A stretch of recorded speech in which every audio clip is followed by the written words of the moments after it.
Ladies and gentlemen, good afternoon. Welcome on the Culture News. My name is David Cerebro, and I have the pleasure to have today over the phone a very talented hip-hop artist, ladies and gentlemen. His name is Official, absolutely. And he has released recently an EP called Last Look Back, and he has the upcoming mixtape coming called Honor Me. Ladies and gentlemen, please meet the very talented hip-hop artist, Official. How are you today, sir? Hello, how you doing? I'm doing fine. How about yourself? It's a pleasure to have you over the phone, my dear friend. So first of all, for the people who don't have the pleasure of knowing you, would you be so kind to tell me a little bit about yourself? Where are you from? And then what brought you to music in the first place? Well, I'm a hip hop artist from Atlanta, Georgia. I was born in Oklahoma City, then I moved to Atlanta, and then music kind of found me. My older brother done music before, and it kind of molded into my life. And I literally left semi-pro basketball to pursue music. Well, so that has been always a family thing, right? You grew up listening to music. So what kind of music were you listening when you were younger? Well, coming up, my favorite artists was the T.I.'s, the Outkast, the Goody Mob, the Pastor Choice, just mainly the staples of Atlanta, I guess you could say, like Ludacris and Jeezy, just people just wasn't afraid to put their music on their heart, on their sleeves, and just bear it all out. Wow, you mentioned like amazing references. Now, who are your influences once you started to do music? Who are the artists that you are looking to and that you really were influenced, I would say, by their music, and try not to get influenced their style within yours? Well, when I first started out, my influence was more, I guess, like a T.I., his rawness, and then kind of like fused with 3000, just his true to himself part of him. But then as the world mutated, I mutated, and then it became more of like a J. Cole or Drake or Kendrick. Just some people that's just putting out really good music at a really part of time that we really need good music. Wow, and we definitely enjoy your great music. Now, we forwarding a little bit to your last EP called Last Look Back. Now tell me how this EP came together. Well, this EP came together because I had a lot of, me being a nice guy, I always wear my heart on my sleeve and whatnot. I have been told plenty of times I couldn't make it in hip hop because I never drank, I never smoked, I don't talk down on women, I don't talk about drugs or Wow, are you real? And that's pretty much what I get from people. So that's why I had a lot of anger. I had a lot of anger in my heart, I guess you could say, about how I came up and how people treated me. So I guess this is my last look back on all my past anger and problems with old friends, old girlfriends, old family members, and just life. And it's my last look back at it before I look forward.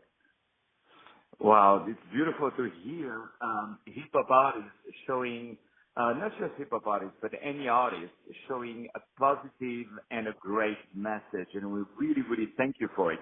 Now, we're moving to the upcoming mixtape called Inner Me.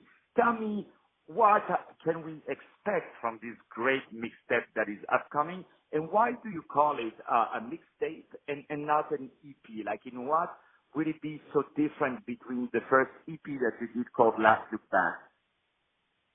Well, a mixtape you can get more, I guess you could say, raw on. And a mixtape is a chance to unleash more songs. Like, an album is 8 to 10 songs, you see what I'm saying? Majority of them, unless you're doing a double CD. Mixtape, you can go into like 18, 16, you know what I'm saying? Like, I think Drake just got one with like 20 songs on it. It's just, it's for your fans more than for money, I guess you could say, in a way.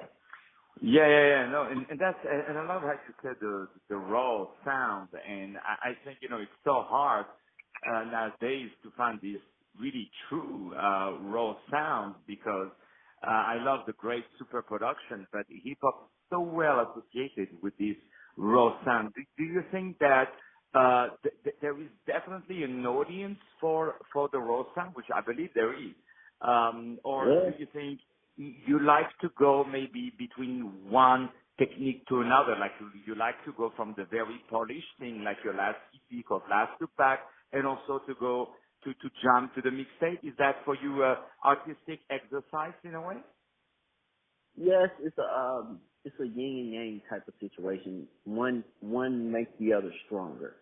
On the inner me, I would come more, I guess, like political, which is not necessarily political, but something that happens to everybody. On a mixtape, I'm just having fun, doing music, emulating life.